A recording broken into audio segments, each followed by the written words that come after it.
hapon mga kaklase. Magandang hapon po. Magandang hapon mo. Ngayong hapon ay pagpatuloy natin ang tungkol sa pelikula hinggil sa Dadako tayo ngayon sa pelikula hinggil sa kasaysayan. Ano nga ba ang kasaysayan? Sino ang may ideya pag nakarinig sila ng salita kasaysayan? Ang kasaysayan ay tinutukoy. Yes, Aldrin? Para sa akin, ang kasaysayan ay tinutukoy sa nakaraan na mga nangyari sa ating lipunan o nangyari sa ating bansa. Okay, tama, Mr. Aldrin. So, ang kasaysayan, pakibasa na lang, Aldrin. Ano ang kasaysayan? Ang kasaysayan ay walang hanggang ugnayan ng nayon at nakaraan. Ang kasaysayan ay pag-aaral ng mga pangyayari sa nakaraan.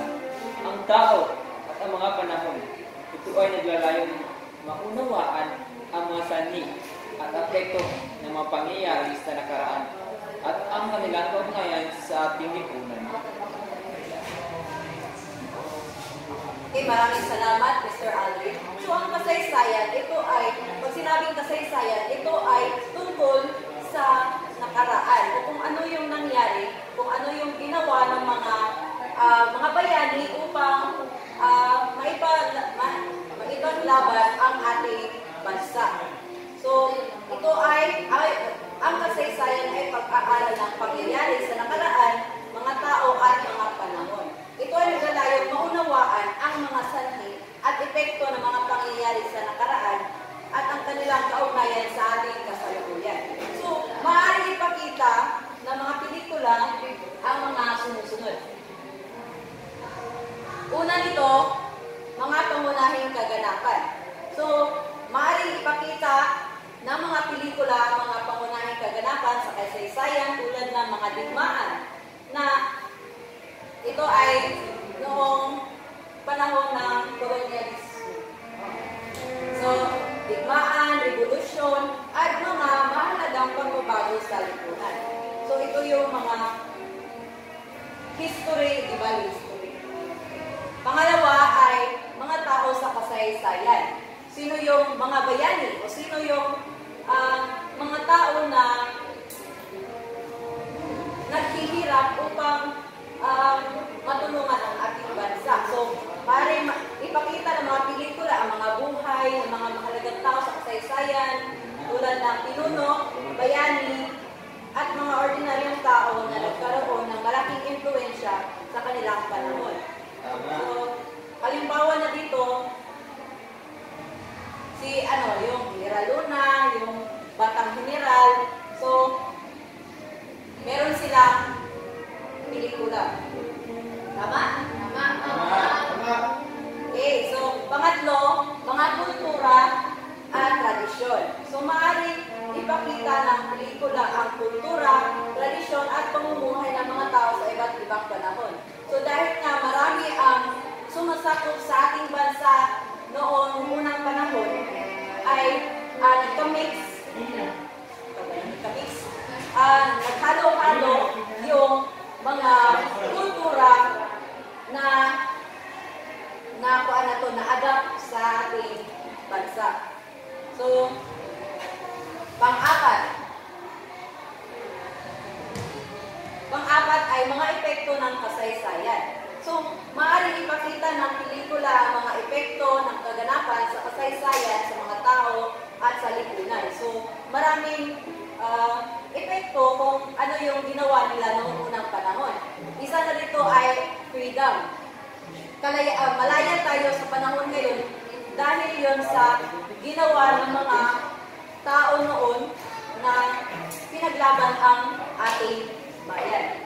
So, panglima, mga aral mula sa kasaysayan. Maaaring magbigay ng mga aral mula sa kasaysayan ang mga pelikula na maaaring magamit upang maunawaan ang kasalukuyan at makatulong sa pag-unlad ng lipunan. So, maraming aral ang ibinigay mula sa kasaysayan.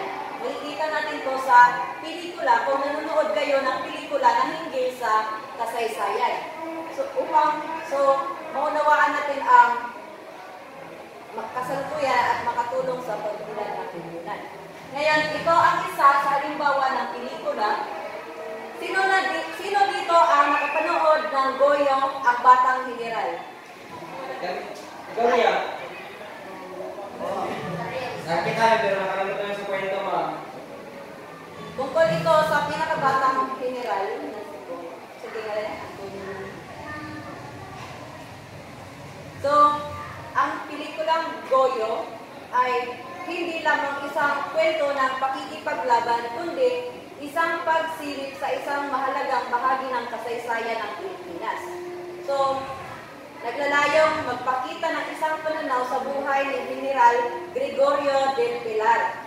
Ang pelikula ay nagkukwento ng kanyang mga karanasan sa digmaan at kanyang papel sa pagtatanggol sa bayan.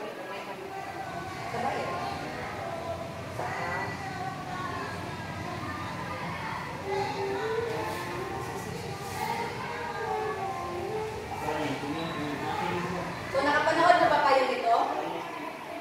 Na. Pelikulang Goyo, Eh. ang Batang Heneral. Pinindot siya. Yan po siya. Kuan. So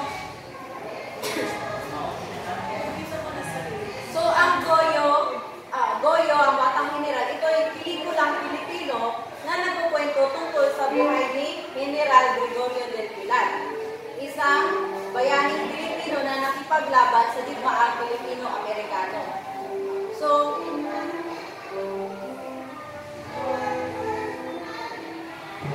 ipinapakita ng pelikula ang pagiging bata ni Goyo nung siya ay naging general.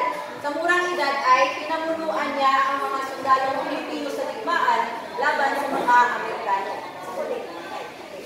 So, ipinakita rito ang katapatan ni Goyo sa kanyang bayan at kanyang pagnanais na ipaglaban ang kalayaan ng Pilipinas. So, ipinakita rin niya ang pag-ibig sa kanyang minamahal na si Remedios at ang kanyang pagsasakripisyo para sa kanyang bayan.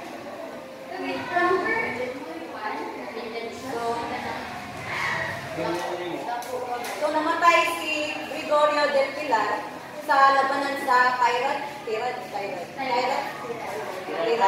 Tirad Pass.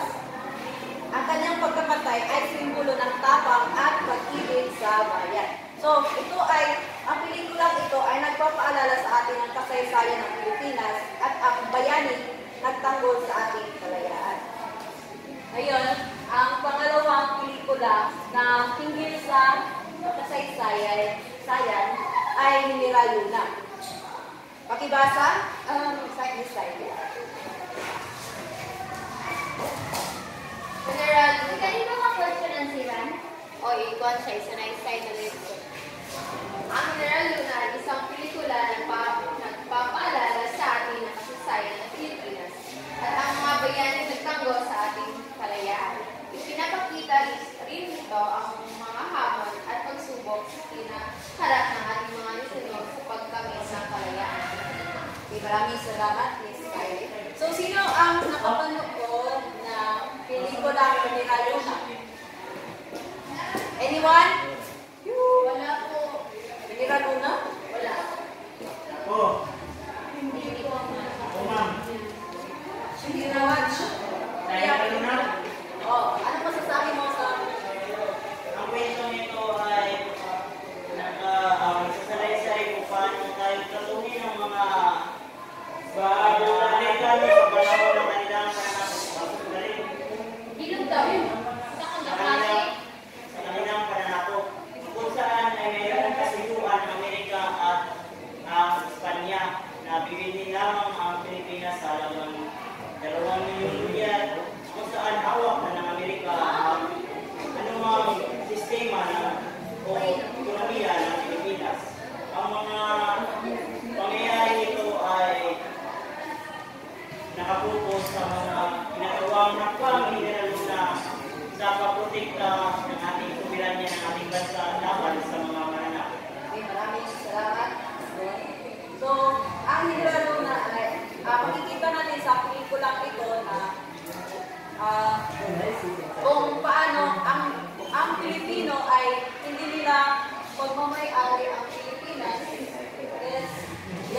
iba ang tawag Nagdumala. iba ang nagdumala daw. So, ang pelikulang ito ay kwento ng buhay ni General Antonio Luna, isang bayaning Pilipino na nakipaglaban sa digmaang Pilipino-Amerikano. So, pinakita dito ang matinding pagmamahal ni General Luna sa kanyang bayan at kanyang determinasyon na makamit ang kalayaan ng Pilipinas mula sa mga Amerikano. So, siya ay isa ring mahusay na leader, militar. Ngunit siya ay stricto o mahigpit at disiplinado. Nais niyang maayos at mahusay ang hukbong Pilipino upang mas epektibong makalaban sa mga Amerikano. So, ipinakita sa pelikula ang higwaan at pagkakatang-hati sa loob ng leader ng revolusyon. Ang ilang leader ay nagnanais na makipagsundo sa mga Amerikano, gaya ng sinabi ni Bon, habang ang iba ay nagnanais na patuloy na lumaban. So ang higwang ito ay nagpamina sa buong Pilipino at nagbigay ng pagkakataon sa mga Amerikano na manalo. So, makikita natin sa huling, ang ending niya ay pinatay si General Luna. Diba? Brutal siyang pinatay. Dahil pinagsabuan.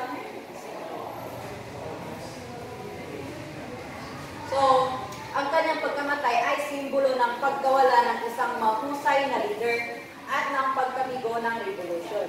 So, itong pelikulang ito ay nagpapaalala sa atin ng kasaysayan ng Pilipinas at ang mga bayani na tanggol sa ating kalayaan.